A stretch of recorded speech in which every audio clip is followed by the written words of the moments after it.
So many pieces all back together now. What's your vision?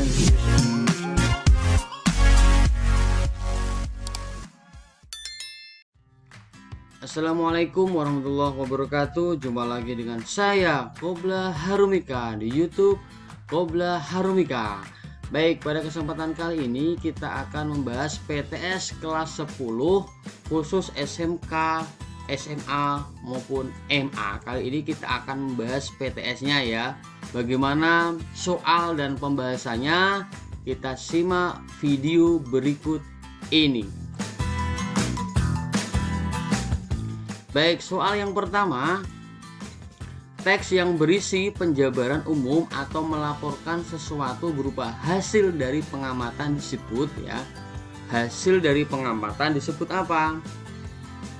A. Teks cerita sejarah, B. Teks observasi, C. Teks eksposisi, D. Teks laporan hasil observasi, atau E. Teks biografi tokoh. Melaporkan berarti apa? Laporan hasil observasi, jelas. Jadi jawabannya adalah D ya.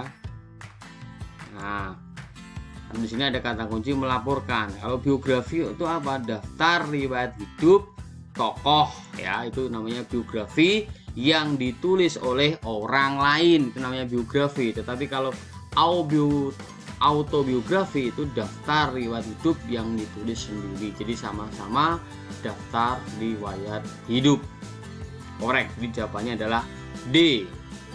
Baik, kita lanjutkan soal yang kedua. Baik, teks laporan disebut juga apa? Teks laporan disebut juga A. Teks, B. Teks bacaan, atau C. Teks klasifikasi, D. Teks deskripsi, atau teks observasi. Apa? Teks klasifikasi ya, teks klasifikasi. Korek, ini jawabannya adalah C ya. Baik, kita lanjutkan soal yang ketiga. Untuk memperinci, mengklasifikasi, dan memberi informasi faktual tentang orang, hewan, objek, atau fenomena merupakan untuk. Nah, ini ada kata kunci untuk, berarti apa? Tujuan, jelas kan? Kan sudah ada kata kunci untuk. Untuk berarti tujuan teks laporan. Jadi korek, jawabannya adalah B ya. Ini sudah jelas, nggak usah kita cek-cek lagi ya. Ini sudah ada kata kunci untuk ya. Gitu ya cara mengerjakannya ya. Pengertian ini ya berarti kan adalah, artinya ya. Unsur-unsur teks laporan itu ada apa saja ya. Nah, ini jelas. Jadi korek, jawabannya adalah B. Baik, soal berikutnya nomor 4. Berikut yang merupakan struktur laporan hasil observasi adalah. Struktur laporan hasil observasi adalah ada abstraksi, orientasi, krisis, reaksi, koda. Ada pernyataan umum, aspek yang dilaporkan. C. Orientasi, komplikasi, reorientasi. D. Tujuan, langkah-langkah penutup, atau E. Tesis, argumentasi, penegasan ulang. Jadi sebetulnya jelas kok ya, kalau laporan hasil observasi ini kan jelas ada kata kunci laporan, berarti ada aspek yang dilaporkan, jelas. Jadi jawabannya adalah B. Kalau orientasi, komplikasi, reorientasi itu bukan observasi ya. Nah, jadi jelas kalau ada kata laporan hasil observasi maka harus ada aspek yang dilaporkan. Bisa dipahami ya. Oke, kita lanjut soal yang kelima. Perbedaan teks deskripsi dan teks laporan hasil observasi adalah ya, perbedaan teks deskripsi dengan laporan hasil observasi itu apa? Apakah apakah A. Teks laporan hasil observasi menggunakan kalimat kompleks dan teks deskripsi menggunakan kalimat simple? Tidak ya. Jadi kalimat simpleks dan kalimat kompleks ini kan kalimat majemuk setara dan kalimat tunggal. Kalau laporan ini tidak ada hubungannya karena semuanya menggunakan simpleks atau kompleks, maka salah. Simpleks itu kalimat tunggal ya, kompleks kalimat majemuk. B. Teks deskripsi menitik beratkan pada uraian bentuk, ciri, dan keadaan. Ini yang dibahas cuma deskripsi, padahal pertanyaannya adalah observasi dan deskripsi, tidak memenuhi pertanyaan. C. Teks laporan hasil observasi hanya berhubungan antara keseluruhan dan bagian-bagian yang jelas, kan 2. Ini yang dibahas kan cuma 1, yang C kan jelas salah ya. D. Teks laporan hasil observasi bersifat spesifik, sedangkan teks deskripsi bersifat universal. Mungkin ya, kan 2. Ini sudah ada 1 observasi, satunya deskripsi.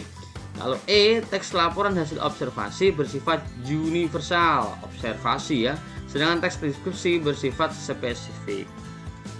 Mana jawabannya? Jadi jawabannya adalah E ya. Jadi yang bersifat universal adalah observasi, tetapi kalau yang deskripsi bersifat spesifik ya. Itu perbedaan antara teks deskripsi dan teks laporan hasil observasi. Baik, kita lanjutkan soal nomor 6. Berikut merupakan ciri-ciri teks laporan hasil observasi kecuali, ya yang ditanyakan adalah kecuali dari ciri-ciri teks laporan hasil observasi. Memuat informasi berdasarkan fakta, betul ya, observasi ini fakta. Yang B, bersifat global dan universal, betul, tadi sudah disampaikan perbedaannya ya. Atau C, bersifat objektif dan subjektif. Atau D, bersifat ilmiah, ini jelas benar, ini benar ya, itu secara lengkap benar. Ini antara B dan C ya, bersifat global dan universal, bersifat objektif dan subjektif, salah. Kalau ya observasi itu bersifat objektif, apa yang dilihat, apa yang diamati, dicermati, nah itu namanya objektif. Kalau subjektif itu berarti pandangan dari penulis, maka yang kecuali adalah C ya. Ini jawabannya, jadi korek nomor 6 adalah C. Baik, kita lanjutkan soal nomor 7. Berikut langkah-langkah menyusun teks laporan hasil observasi kecuali ya. Langkah-langkahnya kecuali: A, menentukan topik, betul ya kan, mengumpulkan data, betul, menyusun kerangka, betul, mengembangkan kerangka menjadi kerangka, betul, menuliskan laporan keuangan. Nah, ini fatal, nggak ada hubungannya menuliskan laporan keuangan. Jadi korek jawabannya adalah E. Topik, kerangka ya, mengumpulkan data, mengembangkan kerangka, kerangan menjadi karangan, yaitu tentang penulisan langkah-langkah teks laporan hasil observasi. Tetapi yang tidak adalah menuliskan laporan keuangan. Korek jawabannya adalah E. Baik, kita lanjutkan soal nomor 8. Berikut yang merupakan pernyataan umum teks laporan tersebut adalah pernyataan umum ya. Sistem peredaran darah manusia dari atas darah, pembuluh darah, dan jantung. Mungkin sistem darah adalah cairan merah yang kental. Ada nggak ini? Ada nggak di bacaan? Ada. Darah adalah cairan merah yang kental. Ada. Terdapat sekitar 3,5 liter darah. Nah, ini ada, tapi ini adalah penjelas atau bersifat khusus ya.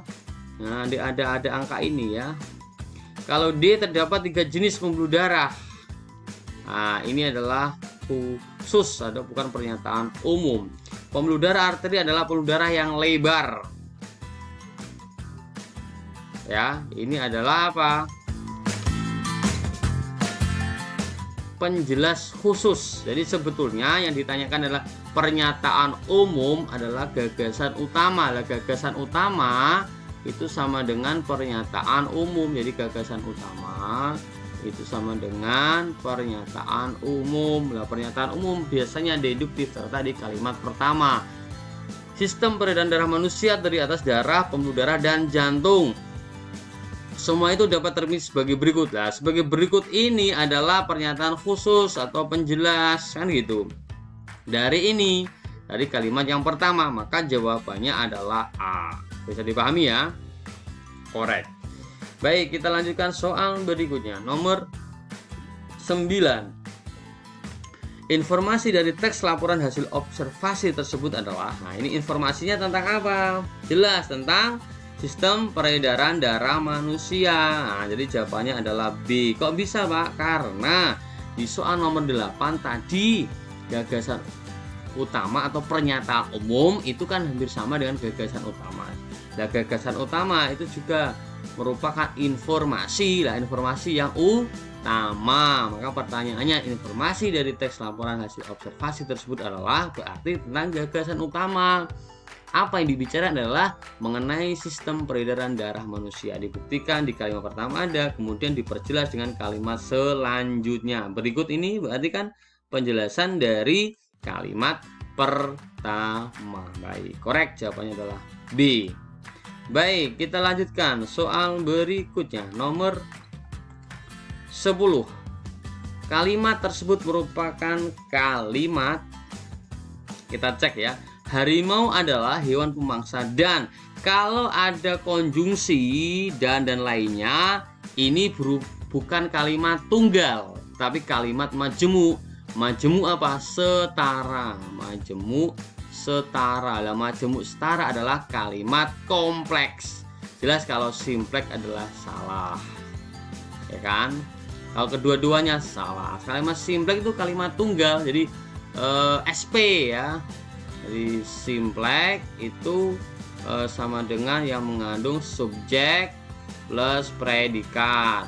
Nah, jika subjeknya lebih dari satu ya, atau predikatnya lebih dari satu, maka itu namanya kalimat kompleks atau majemuk. Itu aja.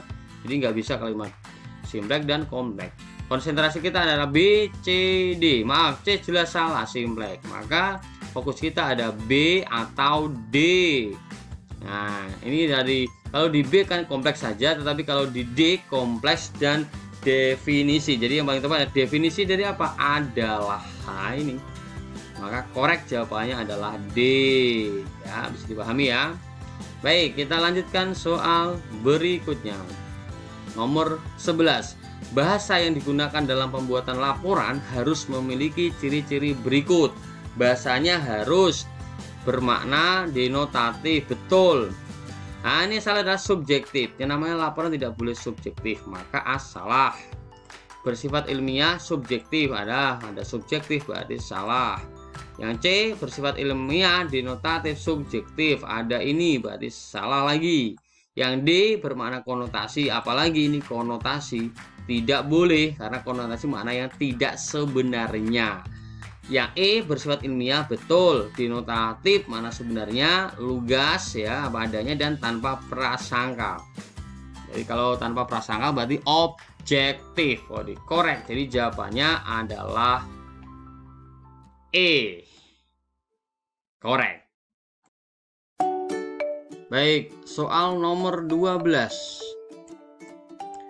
Para pengamat politik mengelompokkan haluan politik di Indonesia menjadi dua, yaitu nasionalis dan religius.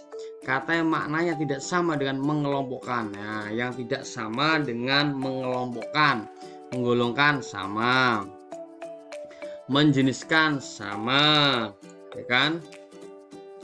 Memilah sama, memisahkan salah ya, mengklasifikasikan sama dengan mengelompokkan. Jadi yang tidak sama adalah memisahkan ya. Jadi jawabannya adalah D ya, memisahkan. Baik, kita lanjutkan soal berikutnya. Nomor 13. Tentukan pasangan kata di bawah ini yang berantonim ya. Antonim adalah lawan makna kata, maknanya berlawanan ya. Kita cek khusus spesial. Nah, ini kan sinonim ya, sinonim. Kotak persegi sinonim. Sopan pemarah ya, sopan tidak ada hubungannya ya. Kaya yatim tidak ada hubungannya, tetapi kalau bergerak dan berhenti bergerak berhenti ya, itu adalah antonim bergerak berhenti ya. Jadi jawabannya korek adalah E ya.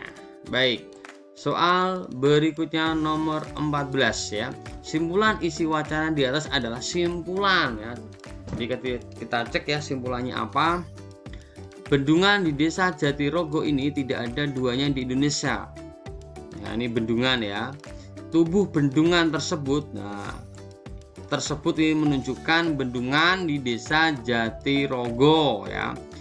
Karena terbuat dari karet, tinggi permukaannya bisa diatur secara fleksibel ya. Bila terjadi banjir, bantalan karet itu dikempiskan dan air lancar mengalir ke laut. Sebaliknya, bila volume air sungai mengecil, tubuh bendungan diisi penuh sehingga tingginya mencapai 3 meter. Sungai terbendung dan airnya dimanfaatkan sebagai air minum dan irigasi. Pada yang sama, air pasang dari laut akan terhambat dan tak mencemari sungai yang menjadi sumber utama air tawar masyarakat di sekitar sungai. Simpulannya apa yang dibahas di sini? Apakah A, bendungan dari bantalan karet dapat membendung sungai? Apakah B, bendungan dari bantalan karet sangat bermanfaat? Ataukah C, bendungan dari bantalan karet dapat mengalirkan air? Ataukah D, pemanfaatan air melalui bendungan bantalan karet? Ataukah E, bendungan bantalan karet dapat diisi dengan air? Apa? Bendungan dari bantalan karet sangat bermanfaat.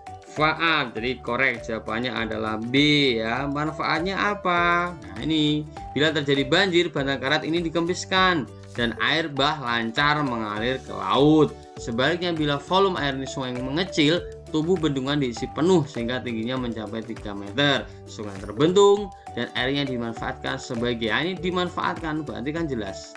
Jadi semuanya adalah manfaat dari bantalan karet ya.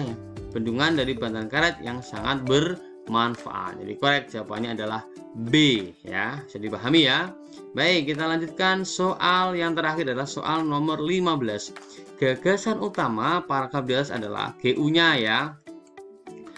Kita cek ya, rata-rata biasanya terletak di kalimat pertama ya. Kita cek.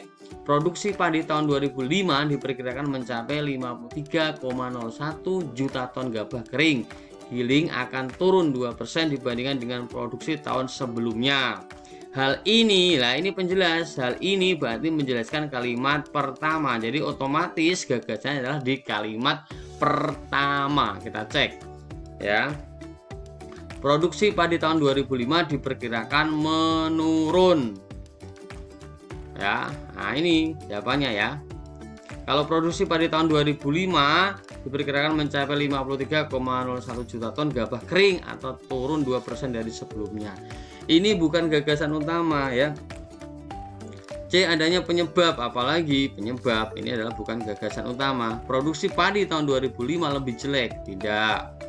Nah, tidak ada. Atau E, produksi padi tahun 2005 turun akibat banjir, kekeringan. Nah, tidak ada ini, maka jawabannya E salah. Yang paling tepat adalah A ya. Produksi padi tahun 2005 diperkirakan menurun. Nah, ini ada kata giling atau turun 2% ya. Di penurunan, turun. Nah, ini yang sering diulang. Maka korek jawabannya adalah A ya. Baik, ya, soal pembahasan PTS kelas 10 dari nomor 1 sampai 15 sudah saya sampaikan pembahasannya. Bagaimana cara mengerjakannya, jika kurang paham bisa ditanyakan di kolom komentar. Terima kasih dan assalamualaikum warahmatullahi wabarakatuh.